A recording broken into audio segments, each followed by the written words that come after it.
Биздин көрүүчүлөргө жылмаюу жаратуучу маалыматта болушу мүмкүн. Келиңиздер, анда Мирбек Осмонов биздин шаардыктарды тамашага салып көргөн. Бул тамашага баарыбыз чогуу болобуз.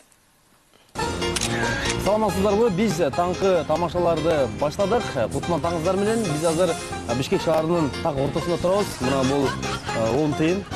Ушуну бул жерге чаптайбыз. Келей. Анан элдер ала албай ошону байкайлап.